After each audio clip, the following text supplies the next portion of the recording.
Miscarriage is unexpected loss of pregnancy before week 20, and it's usually very hard to prevent this once it starts. But we have factors that actually contribute to this, and if we know them, we can be able to prevent this from occurring in the future and also get a better outcome, because sometimes it can lead to some other medical complications.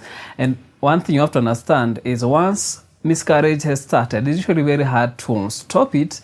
And now the focus usually go to the mother, the health of the mother. So we make sure that they are as good as possible, so that now they will be able, or they will be ready next time when they are planning to get that. Now let's go to the types. We have 7 of them, and the first one is complete.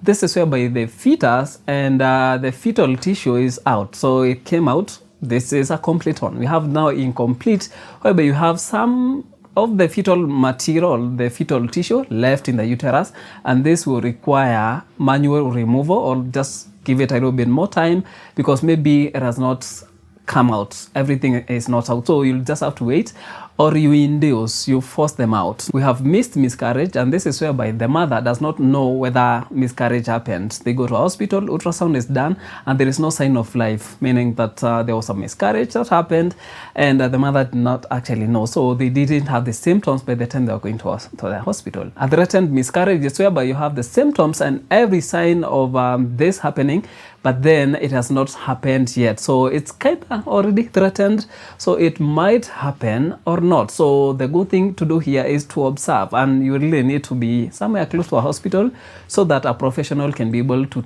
keep track of maybe anything happening.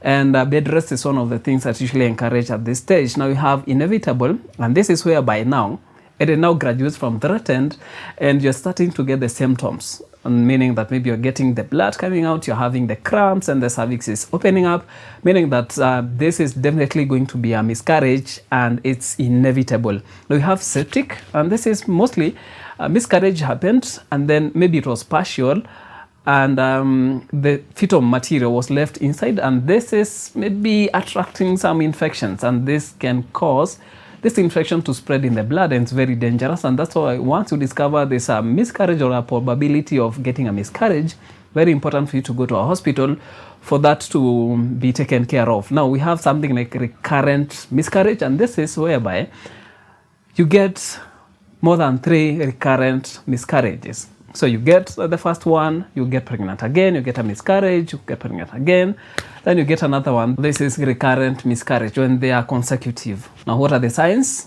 Pain is one of them, and this pain is not like that of menstrual cramps. It's a little bit more intense, because most of the time this will be your cervix trying to open up to allow the movement of whatever is coming out. So this might be intense. And also around the pelvic region, you might find that the tendons and also the cartilage are kind of relaxing, because now it wants to open up the cervix to allow for the movement, and this causes a lot of pain. This is followed by bleeding, and this is not the normal bleeding we usually see, the spotting that we usually see during the early stages of pregnancy. This is a little bit thicker, and it might be accompanied by some tissues like the uterine wall, and sometimes you might get the clots. So it's very characteristic. So once you get this, you definitely know that there's something wrong. Sometimes you might find fluid coming out, and accompanied by tissue, and also accompanied by a reduction in the signs of pregnancy, like the breasts, they might stop feeling so anymore, and also you start getting some issues with your memory. Let's go to the causes and the risks. Some of them are usually not avoidable, so it might be hard for you to actually do something about them, but we're going to look at them. But some others are usually very avoidable. We are going to see them. So this is a very particularly interesting part, because this is where you get to know what usually cause them, so that now when you're preventing them, you use the causes or the risks, you mitigate them, and then you increase the chances of not having a miscarriage in the first place. Now the first one, which is not legally avoidable, is the issues with the chromosomes. Now remember, we talked about the male usually provide either an X or a Y, and the female will produce an X or an X. So per egg, you usually have what we call a haploid chromosome, meaning that you just only have one chromosome, and the other, because you're supposed to have 2, either XX or XY, The other one will be provided by your partner. This is the male. Now, in case you have an issue there, this is where now the chromosomes will take part in contributing to the miscarriage. Now, on chromosomes, you have molar and partial molar. So on molar pregnancy, this is where we find that the father contributed to both of the chromosomes. He was the one that contributed. So there is no chromosome from the mother, and this will contribute, or this will lead to a miscarriage at some point. And also you have the partial molar, and this is where by now you find that the father contributed both of them, both of the chromosomes, maybe an X or an X, or an X and a Y. So both of them, but the mother contributed one, which is X. So now you have 3 of them. This will lead to a partial molar pregnancy, and this will lead to a miscarriage. Now we have other errors like damaged sperm cells, or maybe an egg. If any of them is damaged, or both of them, yes, there might be, let's say, fertilization, but then it might lead to a miscarriage later on in case there was a damage that was significant. Now we have other things like fetal demise. This is where by now the fetus just dies without any comprehensive reason. Now there's something like blighted ovum, and this is where by now you find that there was a fertilization, everything was okay, there was fertilization, but then there was no development of a zygote. An embryo did not form after the fertilization, so this is just a blighted ovum, and this will lead to a miscarriage later on. And now let's go to the others, which are very, very common, that are outside the chromosomes. We find that in case you don't know your blood group, especially the rhesus factor, it can contribute to this, and we've talked about this in detail, so I think I'm not going to talk about it. Just go and check a video on rhesus factors and parenthood. You're going to find out the information about that. Now we have the other, which is, now this is really common, hormonal imbalances. Now remember, once you become pregnant, estrogen will be suppressed and progesterone will take over, and this is what will make sure that you have everything that you need to maintain the pregnancy all the way up to the end. In case there is a disruption when it comes to this progesterone, it means that now the capacity to maintain the pregnancy will be affected, and you might end up losing that pregnancy. Now we have PID, which is an inflammation. This is pelvic inflammatory disease, and this is whereby you find that you have an inflammation inside there. And this can also be, for example, you have an IUD, like the copper IUD, that usually influence or create an inflammatory kind of a condition in the uterus, and this is where now anything cannot survive there, including a fertilized egg. So in case maybe you become pregnant at this time, there will be a high likelihood of getting a miscarriage or just having an ectopic pregnancy in case of IUDs. And in case you have PID, which is now that infection inside the uterus, you're going to have a very unconducive environment for the growth of that fetus, so it might end up being a miscarriage. Another cause which is becoming like a pandemic is contraindicated drugs. Now this is self-medication. You go out there, maybe you know or you don't know that you're pregnant, but then you go buy drugs, and after buying them, you take them. So some of those drugs usually have issues. They can cause issues, and I'm going to give you some examples. Like there's a drug that usually is used for treating acne, like Accutane. This is one of those drugs that will affect your pregnancy. So we have retinols, and also you have NSAIDs. We have they are called non-steroidal anti-inflammatory drugs, something like ibuprofen. Maybe you have those undesirable effects from the pregnancy.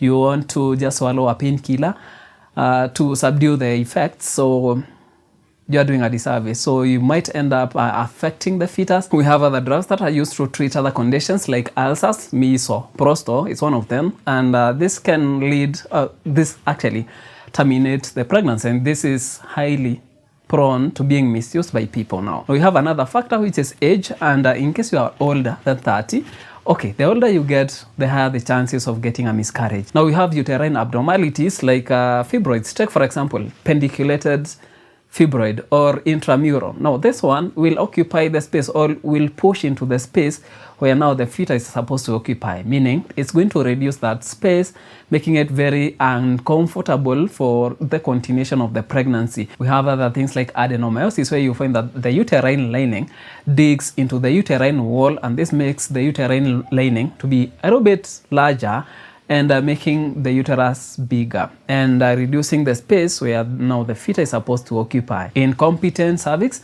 this usually happens when it opens when it's not supposed to. Now, during the pregnancy, it's not supposed to open. Actually, it's supposed to be closed, and a mucus plug is supposed to be there all the time to make sure that there's nothing entering there. So in case you have an incompetent one, it might open, and this might trigger the pain that you feel during the childbirth or when you are getting a miscarriage, and this can promote that miscarriage that you're talking about. Now, we have lifestyle. In case you're taking drugs, especially we have alcohol, we have caffeine. By the way, caffeine is one of those. In case maybe you increase the intake of caffeine, this is highly contraindicated. In case you are taking a lot of it, this might end up leading to a miscarriage or some defects when it comes to the kid, because now it can close the placenta. So this will have issues when it comes to brain development of the kid. So it's very, very advisable to reduce or even cut it all. And this, by the way, goes to even the man. In case you're planning to have a conception, during the time when you're planning to have that conception, just try to reduce your caffeine intake at all costs. We have other drugs, like we have alcohol and other recreational drugs. Just drop them. Most of them usually affect the kids, the brains. Okay, you might not have a miscarriage, but now the kid, when it comes to the brain, the development of the brains might not be optimal, and you might notice this later when they've already been born. You find that they have some issues with their brains. Prevention. Now, we have mentioned the risks and some of the causes. If you can be able to avoid them, then you're just preventing yourself from getting a miscarriage. Now, we have others, like visiting, once you discover that you're pregnant, visit a clinic whereby you're going to have, or maybe it's a maternity, it's a hospital, anyway, just make sure that they can be able to process you during the antenatal care or prenatal care. Make sure that they have the capacity, because this is whereby they get to screen you for everything, starting with diabetes. They get to know your HB, your blood group, which is very important. And we have some diseases like what we call TORCH that can lead to a miscarriage or even other complications when it comes to pregnancy. Now, avoid the drugs. Like we mentioned, avoid tea, avoid alcohol, avoid all recreational drugs during this period. Now, it's usually very hard, especially when you are pregnant, because now your body will be promoted to increasing the amount of fat that you have, the reserves that you're going to have an increased appetite, you're going to crave for things that will not help you at that particular time. So you are prone to gaining a lot of weight. So try to make sure that you stay within the range. Don't go beyond, because now you start getting other things like insulin resistance, all those that are not good for the pregnancy. And I'm going to insist, reduce the caffeine intake. And also make sure you know your blood group, especially the rhesus. And go for a screening. We have what we call TORCH, and this is a complete set of some tests that will be done that usually contain infectious diseases that can affect your kid. We have toxoplasma, we have syphilis, we have HIV, and I'm going to list them here. So make sure you are screened, and also get to know your HB level. It's usually very important. If this was interesting and helpful, give us a thumbs up, and let's meet in the next video. And before you go, in case you want us to extend this conversation, let's meet in the comment region.